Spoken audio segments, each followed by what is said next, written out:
मुजफ्फरनगर से कर्फ्यू हटा। दंगा प्रभावित मुजफ्फरनगर से सोमवार रात 7 बजे कर्फ्यू पूरी तरह से हटा लिया गया। 10 दिन पहले सांप्रदायिक हिंसा के चलते मुजफ्फरनगर के कई हिस्सों में कर्फ्यू लगाया गया था।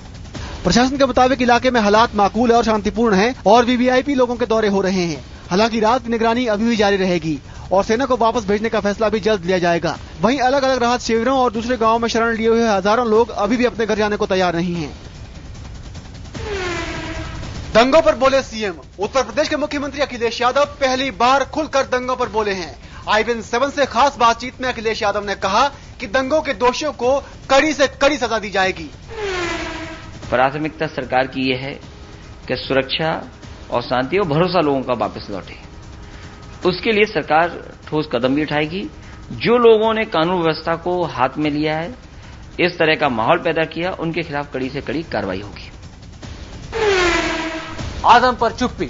IBN7 के साथ खास बातचीत में अखिलेश यादव आजम खान पर पूछे गए सवाल को टाल गए। आपकी पार्टी के भीतर है, चाहे आजम भाई हो चाहे मौलाना बुखारी हो, ये गाहे बगाहे आपस में ही एक दूसरे के बयानबाजी करते रहते हैं। ऐसे में क्या असहज महसूस नहीं करते हैं आप? ये मैं इन सवालों का कोई जवाब नहीं, लेकिन मैं सबसे अपील करूंगा कि ऐसे समय पर जो बुजुर्ग हैं, जो नौजवान हैं और जो वहां के दुखी लोग हैं, उनके बीच भरोसा लौटे। प्रधानमंत्री मनमोहन सिंह, यूपी अध्यक्ष सोनिया गांधी और कांग्रेस के उपाध्यक्ष राहुल गांधी ने सोमवार को मुजफ्फरनगर का दौरा किया। उन्होंने राहत शिविरों में जाकर दंगा पीड़ितों से मुलाकात की।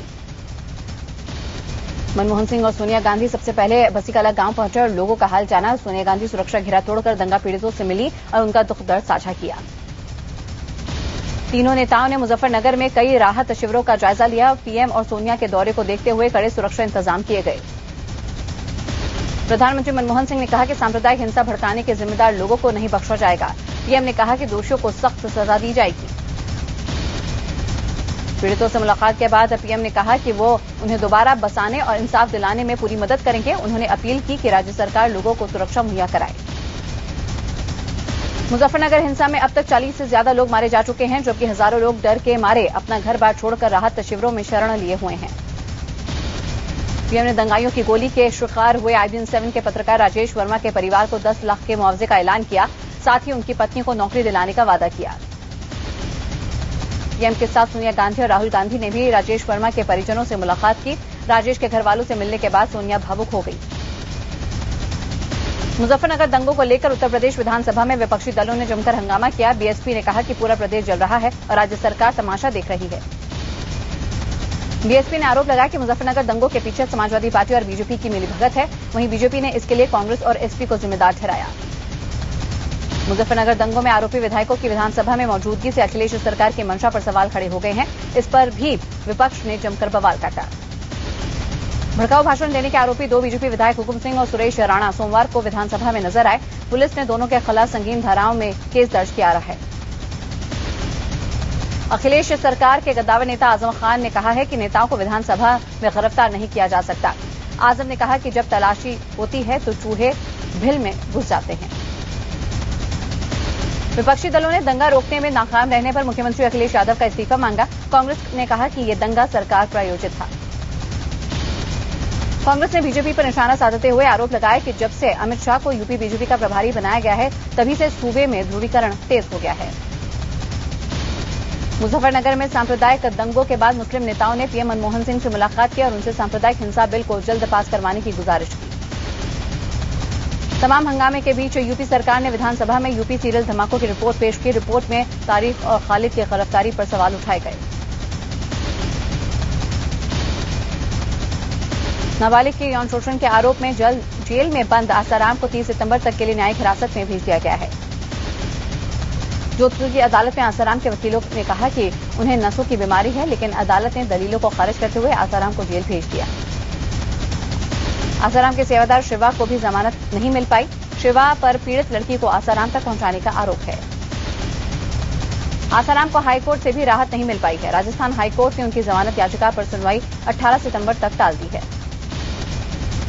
जेठमलानी ने पूछा कि आखिर इतने दिन बाद केस क्यों किया गया। जेठमलानी ने यह भी आरोप लगाया कि लड़की को मानसिक समस्या है और वो झूठी कहानियां करती है। नरेंद्र मोदी को पीएम का उम्मीदवार बनाए जाने के बाद नाराज वरिष्ठ नेता लालकृष्ण आडवाणी ने पहली बार मोदी पर अपनी चुप्पी तोड़ी। छत्तीसगढ़ के बिलासपुर में रैली को संबोधित करते हुए आडवाणी ने नरेंद्र मोदी के राज में गुजरात के विकास की जमकर तारीफ की। लालकृष्ण आडवाणी ने कहा कि पार्टी ने मोदी को अब पूरे देश की जिम्मेदारी दी है, अब वो पूरे देश का विकास करेंगे। बीजेपी अध्यक्ष राजनाथ सिंह ने आडवाणी और मोदी के बीच दरार की खबरों को गलत बताया। उनके मुताबिक 25 सितंबर को भोपाल में आडवाणी और मोदी साथ दिखेंगे। नीतीश कुमार ने आडवाणी के बहाने नरेंद्र मोदी पर निशाना साधा। नीतीश ने कहा कि आडवाणी एक जमाने में बीजेपी के लौह पुरुष थे, लेकिन अब उन्हें जंग लगने के लिए छोड़ दिया गया है।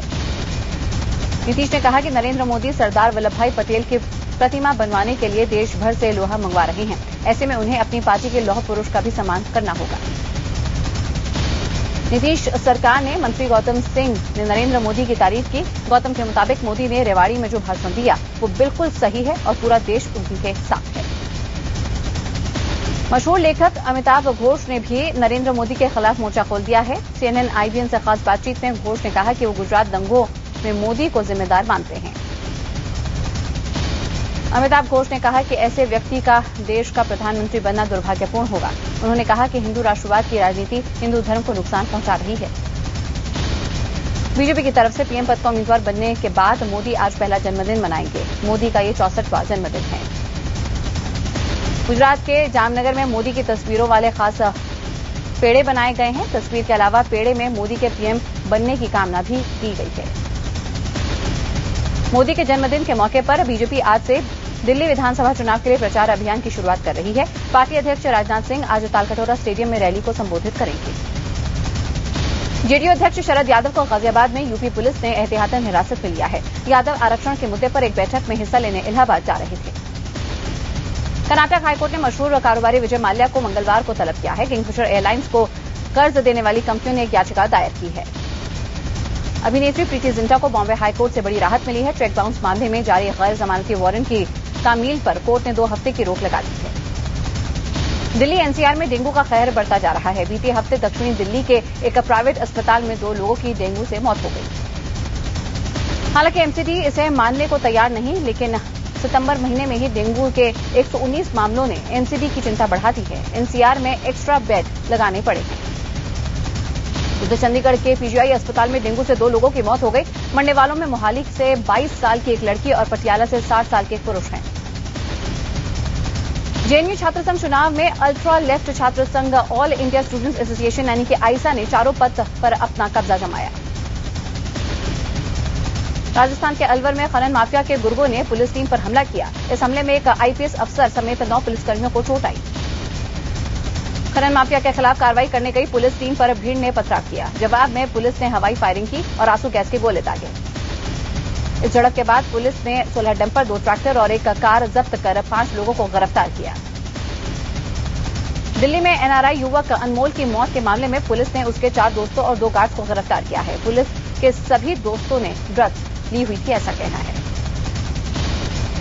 अनमोल के घरवालों का आरोप है कि दोस्तों ने ही उसकी हत्या की है। घरवालों ने सोमवार को अनमोल की याद में कैंडल मार्च निकालकर पुलिस के खिलाफ नारेबाजी की। इंडियन मुजाहिदीन के आतंकी यासिन भटकल की पुलिस रिमांड आज खत्म हो रही है। भटकल को आज एनआईए की विशेष अदालत में पेश किया जाएगा। आरुषि हेमराज हत्याकांड में तलवार दंपति की तरफ से विदेशी डीएनए एक्सपर्ट ने अपना बयान गाजियाबाद की सीबीआई कोर्ट में दर्ज कराया। कोर्ट में बयान देने आए लंदन के डॉक्टर आंद्रे सेमिक्लोस्की ने सीएफएसएल हैदराबाद के वैज्ञानिक डॉक्टर डीके महापात्रा और उनकी जांच रिपोर्ट पर सवाल खड़े किए। कोर्ट से सारे टेस्ट की रिपोर्ट मुहैया कराने की अपील की गई है ताकि वो उसकी जांच कर सके। आज सीबीआई के वकील उनसे सवाल जवाब करेंगे। सामाजिक कार्यकर्ता डॉक्टर दाभोलकर के हत्यारों की तलाश में पुणे पुलिस ने गोवा में सनातन संस्था पर छापेमारी की। पुलिस ने वहां से कई अहम दस्तावेज बरामद किए। सूत्रों के मुताबिक सनातन संस्था के एक सदस्य की तलाश में ये छापेमारी की गई। दाभोलकर की हत्या के दिन इस शख्स का मोबाइल फोन की जो लोकेशन है वो वारदात वाली जगह के पास है। बिहार के गया जिले में नक्सलियों ने एक पुलिस जीप को उड़ा दिया, जिसमें बिहार पुलिस के 2 जवान शहीद होकर और कई जख्मी हो गए। हिमाचल प्रदेश की राजधानी शिमला के नजदीक मशोबरा में भैंसों की लड़ाई की तैयारी हुई और उसके बाद बड़ा त्योहार भी मनाया गया। मां भद्रकाली के मंदिर में हर साल ये त्योहार मनाया जाता है। मिस्र से प्याज आयात करने के बावजूद कीमतें आसमान छू रही हैं। दिल्ली में प्याज 70 से 75 किलो, मुंबई में 55 से 65 रुपए किलो बिक रहा है। प्याज और दूसरी सब्जियों के बढ़ते दामों की वजह से खाद्य महंगाई दर भी बढ़ गई है। अगस्त में खाद्य महंगाई दर 18.18% पहुंच गई। जुलाई में ये 11.91% थी। आर्थिक सलाहकार समिति के चेयरमैन सी रंगराजन का कहना है कि खाद्य महंगाई दर बढ़ने से महंगाई दर बढ़ रही है। उन्होंने कहा कि मानसून बेहतर रहने की वजह से आने वाले महीने में महंगाई कम होगी।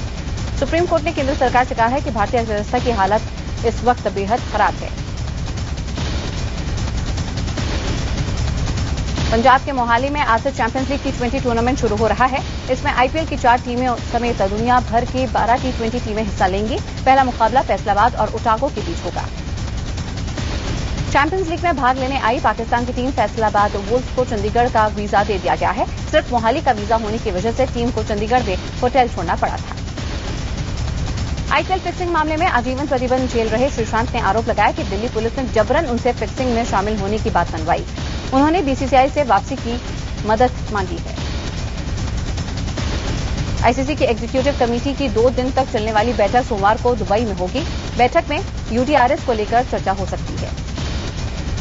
दुबई में आईसीसी की मीटिंग के दौरान दक्षिण अफ्रीका क्रिकेट के सीईओ अरुण लुगाट और बीसीसीआई सचिव संजय पटेल की मुलाकात होनी है। दोनों क्रिकेट बोर्ड के हाल के तल्ख रिश्तों के मद्देनजर ये मुलाकात अहम है। Spanish football club real Madrid ने स्टार खिलाड़ी क्रिस्टियानो रोनाल्डो के साथ अगले 5 साल के लिए नया करार किया है। इस करार के बाद रोनाल्डो की सालाना कमाई 15 मिलियन पाउंड हो जाएगी। इंग्लिश प्रीमियर लीग फुटबॉल में मैनचेस्टर यूनाइटेड ने क्रिस्टल पैलेस को 2-0 से हरा दिया। मैनचेस्टर यूनाइटेड की ओर से रॉबिन वन पर्सी और वेन रूनी ने एक-एक गोल दागे। अमेरिका में कड़ी सुरक्षा वाले नौसेना के परिसर वाशिंगटन नेवी यार्ड के भीतर 3 अज्ञात बंदूकधारियों की तरफ से गोलीबारी की गई, जिसमें कम से कम 12 लोगों की मौत हो गई है, कई घायल हो गए। एक बंदूकधारी को मार गिराया गया, बाकी दोनों की तलाश अभी भी जारी है। दोनों ने सेना की वर्दी पहनी हुई थी। खबरों के मुताबिक एक हमलावर सेना का ही पूर्व जवान है। राष्ट्रपति बराक ओबामा ने कहा है कि हत्याओं के जिम्मेदार लोगों को सजा जरूर मिलेगी। Washington navy yard white house से महज 5 किलोमीटर दूर ये घटना घटी। स्थानीय समय के मुताबिक 8:20 पर फायरिंग की घटना हुई। अमेरिकी नेवी ने बताया कि नेवल सी सिस्टम कमांड के हेडक्वार्टर बिल्डिंग में शूटरों ने फायरिंग की। फायरिंग के बाद रीगन एयरपोर्ट से विमानों की आवाजाही भी प्रभावित हुई। इसके अलावा आसपास के स्कूलों को भी बंद कर दिया गया। वाशिंगटन नेवी यार्ड की हेडक्वार्टर बिल्डिंग में करीब 3000 लोग काम करते हैं। इन पर अमेरिका के लिए लड़ाकू विमान खरीदने की जिम्मेदारी है। भारतीय मूल की नीना दावलूरी को मिस अमेरिका 2014 चुना गया। 24 साल की नीना ने आखिरी दौर में ओम शांति ओम फिल्म के गाने पर डांस किया। जीत के साथ ही नीना को ट्विटर पर नस्लभेदी और अपमानजनक कटाक्ष का सामना करना पड़ा। यहां तक कहा गया कि मुबारक हो अल-कायदा, हमारी मिस अमेरिका आपके कुनबे से ही है। संयुक्त राष्ट्र महासचिव बान की मून ने सीरिया में रासायनिक हमलों की जांच रिपोर्ट पेश कर दी है। इस रिपोर्ट में लोगों पर जहरीली गैस सारिन के इस्तेमाल की पुष्टि कर दी गई है। असद के समर्थक रहे ईरान के राष्ट्रपति हसन रूहानी ने ऐलान किया है कि वो सीरिया की जनता की तरफ से चुने गए किसी भी शासक को स्वीकार करने को तैयार हैं। ऑस्ट्रेलिया के नए चुने गए प्रधानमंत्री टोनी एबॉट ने ऐलान किया है कि उनके शपथ लेने से तुरंत बाद इंडोनेशिया से उनके देश पहुंच रहे शरणार्थियों के लिए नई पॉलिसी लागू की जाएगी। कई इस्लाम विरोधी वीडियो अपलोड करने की वजह से पाकिस्तान में यूट्यूब पर लगाए गए बैन को 1 साल हो गया है। यहां के बुद्धिजीवी इस फैसले का विरोध कर रहे हैं। मेक्सिको में इंग्रिड तूफान 33 लोगों की जान ले चुका है। भारी बारिश के चलते देश के कई शहरों में बाढ़ के हालात बने हुए हैं और सड़क संपर्क टूट गया है। पश्चिमी जापान में तूफान मैनयी ने कहर बरपा रखा है। कत्सूरा नदी के किनारे टूट चुके हैं और कई इमारतें ढह गई हैं। 2,07,000 लोगों को सुरक्षित जगहों पर पहुंचाया गया। अमेरिका के कोलोराडो में हो रही भारी बारिश और तेज हवाओं के चलते राहत और बचाव काम में दिक्कत हो रही है। अभी भी बाढ़ग्रस्त इलाकों में सैकड़ों लोग फंसे हैं। पिछले साल जनवरी में इटली के समंदर में डूबे जहाज कोस्टा कॉन्कॉर्डियो को खास तकनीक के जरिए निकाल लिया गया। इस हादसे में 32 लोग मारे गए। दक्षिण कोरिया के योंगयांग में उत्तर कोरिया के साथ मिलकर बनाए गए इंडस्ट्रियल पार्क में कर्मचारी एक बार फिर काम पर लौट आए हैं। 5 महीने से यहां काम बंद था। मलेशिया के लिए मोस्ट वांटेड माने जाने वाले 90 साल के चिनपेंग की बैंकॉक के अस्पताल में मौत हो गई। चिनपेंग ने ब्रिटिश शासन के खिलाफ खूनी क्रांति की शुरुआत की थी। मेक्सिको सिटी में स्वतंत्रता दिवस के शानदार समारोह के दौरान राष्ट्रपति एनरिक पेना नीटो के जोशीले भाषण ने लोगों में और जोश भर दिया। 203 साल पहले स्पेन में मेक्सिको को आजादी मिली थी।